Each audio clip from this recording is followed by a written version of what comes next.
Sir ଆପଣଙ୍କର ପରିଚୟ? नमस्कार, जय भीम। मो ना हूँ सदानंद पराशे। मु जड़े सोशल एक्टिविस्ट आम्बेडकरवादी। आज आपण मते कंधमाल अगुआ कथा को कहवा निमंते निमंत्रण करिसंती। आज जो उद्देश्य नहीं आपण माने आछंती से न्यूज को आपण माने आगो को बढ़ाया जो सत्साहस देते से आपण चैनल को बहुत बहुत धन्यवाद दूची। ସାର୍ ଆଜି ଆପଣଙ୍କୁ ଆମର ସ୍ୱତନ୍ତ୍ର ପ୍ରେସ୍ ମିଟ୍ କେଉଁ ଉଦ୍ଦେଶ୍ୟରେ କରିବାର ଚାହୁଁଛନ୍ତି?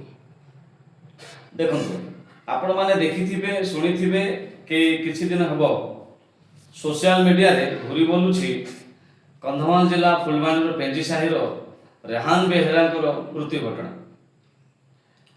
रेहान बेहरा को पुलिस 13/4/2026 तारीख दिन सकाल 10टा बेले घर जोर जबरदस्त उठाई नहीं घर माड़ मारी मारी थाना को नेबा घटनाटी एवं से थाना रे कस्टडी पुलिस कस्टडी भितरे से रेहान बेहरा मृत्यु हो जाउछि ताकू पुणी मेडिकल नेउछंती पुलिस पुणी मेडिकल रे मरीगला परे तांको बापा को कहा जाऊ ना घर जबरदस्त तांको बापा को डाकिकी नेउछंती एवं अधा बाटे कहउछंती तुम पुओ मरी जाइछि।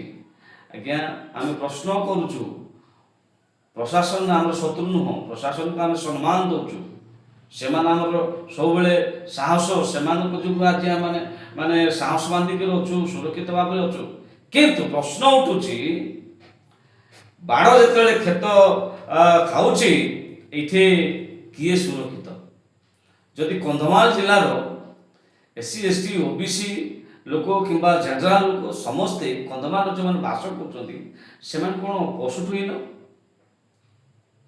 से मारी पिटी पिटी मारी दिया एते साहस आम प्रश्न कर आज पुलिस डिपार्टमेंट को कि आपण को अधिकार रे रेहान बेहरा को पुलिस कस्टडी रे पिटी पिटी मारी देले आगे से जो भौणी जो माने कहउछंती अत्यंत दुखदायक घटना आम फील करि पारुछु।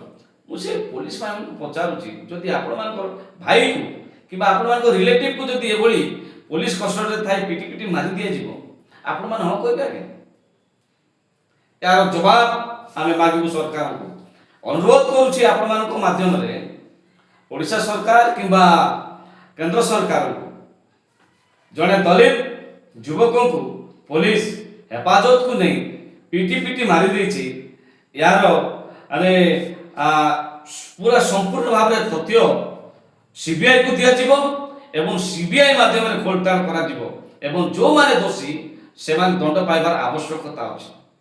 आगे आपण मान जानि दिबे किछि दिन पूर्व किछि जण माने पुलिस भाई मानन को फांसी दंड दिया गला। जने बापा आ पुओ को पुलिस स्टेशन को डाकी नहीं से माने पिटी पिटी मारी देले बोली से 9 जण पुलिस भाई मानन को फांसी दंड दिया गला। अच्छा ये पुलिस भाई मान को सेटा कोन सुना जाय नै ना देखा जाय नै आज जने पुनी ए माने अमानवीय घटना भाव रे घरु पिटी पिटी नहीं थाना रे मारी देबा घटना अत्यंत दुखर विषय। आम अनुरोध करुचु मोहन सरकार को एवं मोदी सरकार को ए दलित युवक को आपण मान उचित न्याय दियंतु। आम अनुरोध करुचु कंधमालवासी एटा मोर स्वर नुह एटा से परिवार स्वर नुह आज मो भाई मो मो मोर मो पाखे ये सब घटना घटी गला काली सकाळ आउ जण परिवार घटना घटिबो।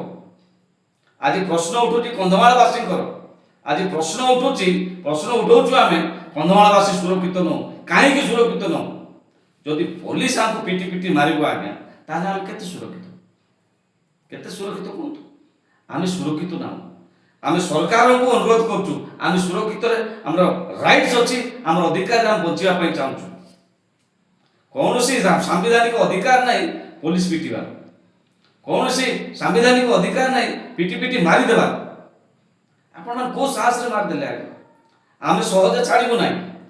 मु अनुरोध करूची भीम आर्मी कंधमाल को मु अनुरोध करछि बामसेट कंधमाल को मु अनुरोध करछि जो मान भी दलित पाई एससी एसटी ओबीसी माइनॉरिटी पाई काम करछंती से संगठन मानू से संगठन माने आसतु भाई को न्याय देवा पाई से परिवार को न्याय देवा पाई आगु मो धन्यवाद देवी किछि दिन पूर्व प्रेस मीट करते फुलवाड़ीर जागृत मिलित मंच आउ एभली स्वर समस्त उठेबार आवश्यकता अछि काली सकाळे काली से भाई को रहला परदिन मते हो आगे हमको केही मानिबे नाही आमे कोन कुकुर मांकड़ हमको तुम पिटी पिटी मार दबो आमे बर्दाश्त करिबु नाही आगामी दिन रे आमे सरकार को सहारा नबु आमे कलेक्टर सार को भेटिबु एसपी सार को भेटिबु दरकार पड़ले मुख्यमंत्री को भेटिबु दरकार पड़ले सुप्रीम कोर्ट पर्यंत जीवु किंतु आमे छाड़िबु नाही आ निहाती से परिवार को से भाई को आमे निया देबा पे ठिया हेबु धन्यवाद सर ସାର୍ ରେହାନ ବେହେରାଙ୍କର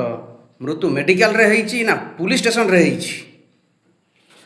ସାର୍ ଦେଖନ୍ତୁ ତାଙ୍କ ପରିବାର ଯାହା କହୁଛନ୍ତି କି ରେହାନ ବେହେରା କୁ ମେଡିକାଲରେ ରଖାଯାଇଥିଲା ଏବଂ ଭୋଇ ସାର୍ ଏବଂ ସାହୁ ସାର୍ ରେହାନ ବେହେରାଙ୍କ ବାପାଙ୍କୁ ଜୋର ଜବରଦସ୍ତ ଘରୁ ଉଠେଇ ନେଇକି ତାଙ୍କ ବାଟରେ କହିଲେ ଯେ ତୁମ ପୁଅ ମରିଯାଇଛି। ତ ଏଥିରେ ଆମେ କେମିତି ଜାଣିବୁ ଯେ ରେହାନ ବେହେରା ଜେଲ ଭିତରେ ମରିଛି ନା ପୁଲିସ ଷ୍ଟେସନରେ ମରିଛି ନା ମେଡିକାଲରେ ମରିଛି ଏଇଟା ବି ପ୍ରଶ୍ନ ଉଠୁଛି।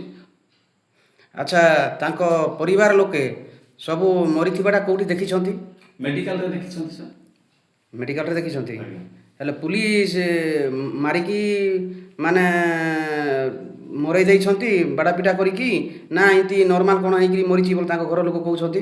ସାର୍ ଦେଖନ୍ତୁ ସେ ଭଉଣୀ ଜଣକୁ ଯେଉଁ ଆମେ ତାଙ୍କୁ ଶୁଣିବାକୁ ପାଇଲୁ ଜାଣିବାକୁ ପାଇଛୁ କି ସେ ଭାଇ ଗୋଟେ ଛୋଟ ବେଗଟେ ଧରିକି ଆସିଥିଲେ ସେ ବେଗ ଭିତରେ କିଛି ଧଳା ଧଳା ଜିନିଷ ଥିଲା ସେ ଧଳା ଧଳା ଜିନିଷ କ'ଣ ଆମେ ଜାଣିନୁ ଧଳା ଧଳା ଜିନିଷ ମାନେ ଆମେ ସେଇଟା ବ୍ରାଉନ୍ ସୁଗର କିମ୍ବା ଚରସ କିମ୍ବା କ'ଣ ହେଇଥାଇପାରେ ସେଇଟା ପୁଣି ସେ ବେଗଟା ପୁଣି ଜଣେ ପୋଲିସ ଭାଇଙ୍କର ପୁଅଙ୍କର ସେ ପୋଲିସ ଭାଇଙ୍କ ପୁଅଠୁ ସେଇଟା ଆଣିଥିଲେ ହେଲେ ସେ ପୋଲିସ ଡିପାର୍ଟମେଣ୍ଟ ବୋଧେ ଏଠି ଗଞ୍ଜେଇ ବେପାର କରୁଛନ୍ତି ଏଠି ଚରସ ବେପାର କରୁଛନ୍ତି ଏଠି ଡ୍ରଗ୍ସ ବେପାର କରୁଛନ୍ତି ଆଉ ସାଧାରଣ ଜନତାକୁ ଏମିତି ପିଟି ପିଟି ମାରି ଦେଉଛନ୍ତି ତାଙ୍କ ଉପରେ ଦୋଷ ଢାଳି ଦେଉଛନ୍ତି ସାର୍। ଆଉ ସେ ଭାଇ ଯେତେବେଳେ 13 ତାରିଖ ଦିନ ତାଙ୍କୁ ଘରୁ ନେଲେ ସେ ଭଉଣୀ କହୁଛନ୍ତି କି ତାଙ୍କୁ ପିଟି ପିଟି ନେଲେ ସେ ଭଉଣୀ ନିଜେ ସାକ୍ଷୀ ଅଛନ୍ତି ସେ ନିଜେ ସବୁ ଚକିରେ ଦେଖିଛନ୍ତି ଆଉ କ'ଣ ପ୍ରମାଣ ଦେବାର? ହଉ ଠିକ୍ ଅଛି।